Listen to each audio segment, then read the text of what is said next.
All right, welcome everyone. We're Semblance of Sanity. I'm Caleb. I'm Jacob. And we're here for the Plastic Memories, episode 3. Okay. All right, so we got a little bit more understanding about the specifics regarding what's going on with Ira. 12 weeks. Yeah. 12 weeks. The end of the show.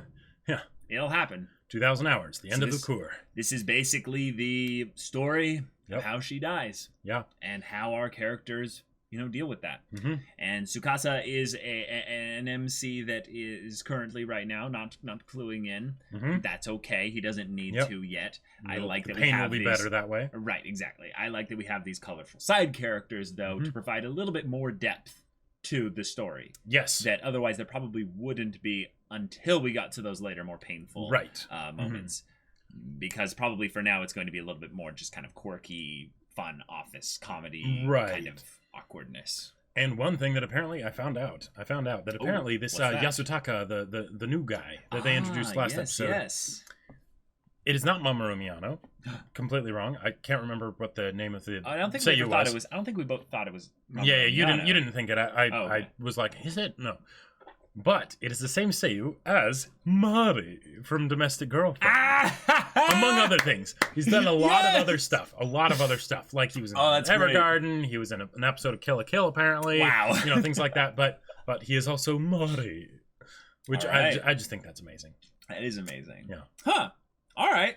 Well, next episode, y'all. Plastic Memories. Without further ado, let's just jump right into it.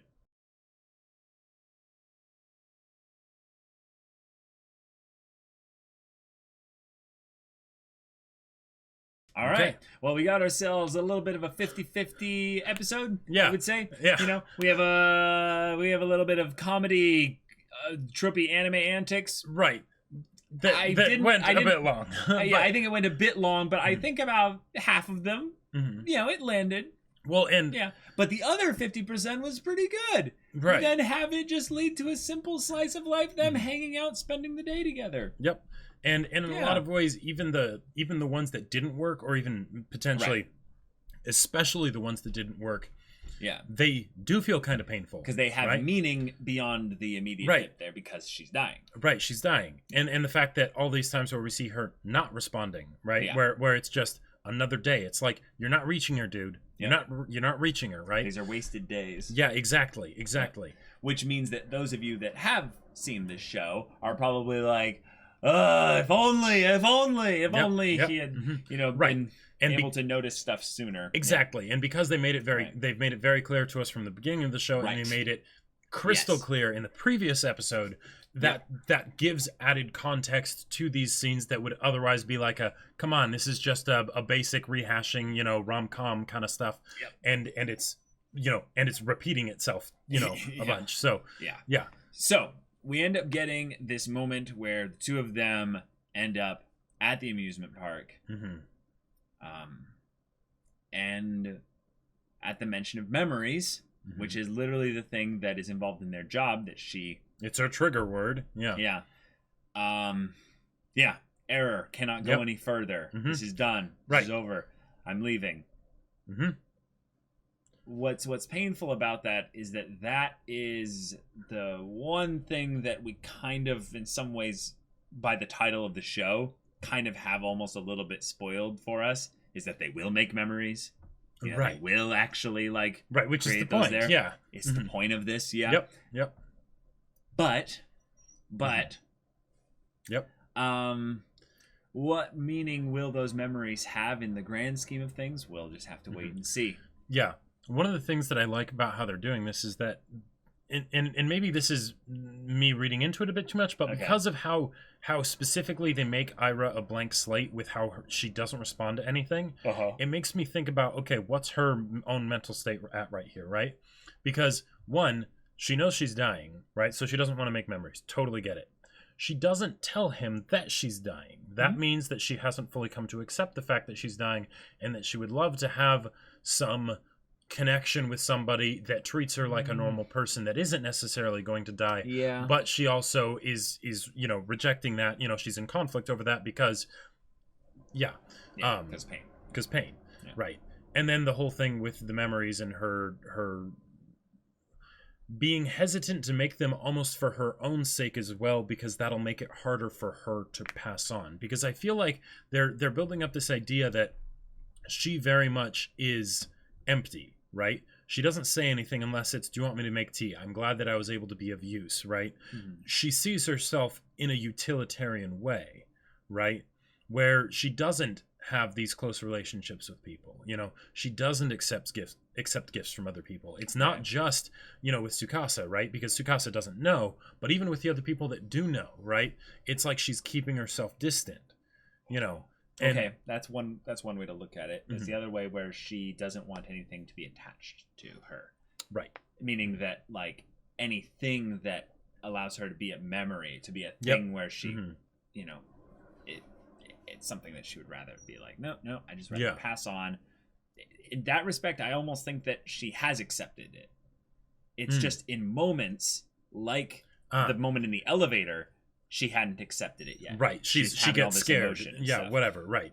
And so I think she's fighting to accept it because she's already somewhat accepted it. And she certainly doesn't want that job to be any more difficult for her than it already is. Right. Right. Because she's struggling with it on her own, you know, as the way she's sectioned herself off from everybody. So, and that's everything she can do to make it easier for herself. Totally. And then the job is basically the thing where she feels like she can be a benefit to the world before she heads out. Right. So anytime she ends up messing up in the job, it's something where she's thinking like, yeah, this is just a more reminder of why I should just die already. Like, there's no reason for me to be here. Yeah. And yet it's also this basically reminder of what it will be like for the others when she finally does go. How so? Because there's going to come a point where one of the other Giftias in the office probably is going to, you know, destroy her memories, right? Is going to do the thing that she does when she's on the job. You know, and they're going to look through all of her memories and see the happy moments, the painful moments, you know, and how she tried to deal with everything. And the actual jokes this episode, I felt like they were trying to be meta, like that, like as the best kind of, you know, compliment I could give them, in that they're saying like, these are all the things that usually happen in a rom-com, so we're gonna kind of jokingly go through all of them at once, and you then know, do some things in addition to that to make it right, and basically say that all those things that happen in a rom-com don't really matter. They should. We got rid of them all here. Right, we got rid of them all here. You shouldn't put a bunch of stock in them. Exactly. That could be actually a really good way to look at it. Yeah. I think that was something that became maybe more apparent once they actually had done a good 4 or 5 of them, where I'm like, oh, okay, maybe that's what they're doing here. I really liked that Kazuki it was able to have her say in all of this here, because her character is one I feel like I'm the most excited for beyond the main cast. And her kind of reminder that what would be really important for Aira is for you to just ask her to do something with you, to spend some time with her like you were at work. Right. Because what that is that's treating her normally. There's nothing special being given to her. Right. There's no, even in some ways, nice, you know, kind of aspect to it. It's not you being like, I'm being considerate and conscientious, which can be kind of a... Yeah, because what Tsukasa is doing here, and she specifically said, I think you're a good fit, right? Yeah. So, and he's the one that doesn't know. Now, he's still in a lot of ways covering for her. He's doing these nice things for her, but that does cause him to treat her a bit differently, because he sees that something's up. He doesn't know that she's dying, but he does treat her differently, right? So doing things where she can feel like she is being useful, it's especially given that, you know, like, she's probably at least really depressed, you know, if not all that other stuff, because she just has to deal with the fact that this is happening. Right. Do you think then the other meta thing about the useless, dumb protagonist is that because he's like that, he and her are a good fit for each other, because they both feel like they're useless, so they both can connect in their feeling of inadequacy, and then end up helping each other both out a lot. Right, because they're both more than tools. So if they're really bad tools, then they have to acknowledge the fact that that's not all that there is to them. Yeah. Okay, I like that then. I'd like that. I'd like to see more of that. I like, though, that we also saw the amusement park again in the as you know here Yep. as opposed to in the just in the OP. Right. But now I'm also realizing this Mhm. is something that's kind of clever here. Based on the orientation of the elevator, there's a very real possibility that she Mhm. was looking at the amusement park and seeing a bunch of happiness and stuff. Oh, sure. Just being like, Yeah. Well, like it doesn't have to be. In some ways, it Uh-huh. might not even be possible given but certain things. But they also have something that they can do here where, so they showed the amusement park in the OP, right? And that Yeah. seemed to be at a point that was a pinnacle of emotional moment, right? You know, it was a climax of sorts, right? The fact that they had them go to the amusement park here means that there can be additional memories if they Right. ever go back to the amusement park. Yep. And I think that will probably be one of the centerpieces for their emotional journey together is these little locations where they share memories. Right. And then that'll be the show. Yep. But yeah, looking forward to watching the next one. Hopefully we get a little bit less tropey anime Right. antics like that.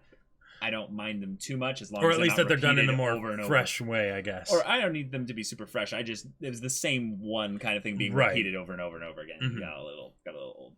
But thank you so much for watching this episode's reaction and discussion. If you want to see the next episode's reaction and discussion right now, though, go check out the link in the description below for our Patreon. You can get an early access there. You can watch full-length timer reactions there. And all this comes with Discord access, so you can chat with us and the community there about this show, about anime in general, about other stories like Jacob's book that he wrote. That's right. I wrote a sci-fi novel that I also wanted to be very much a feelsy sort of novel, so you can go check that out on Amazon. It's available for purchase in both hardcover and ebook to see, how those two are blended together. But so go do that. Yeah, so if any of that interests you, we'll see you there. But until then, we're Semblance of Sanity. I'm Caleb. I'm Jacob. And we'll see you all next time.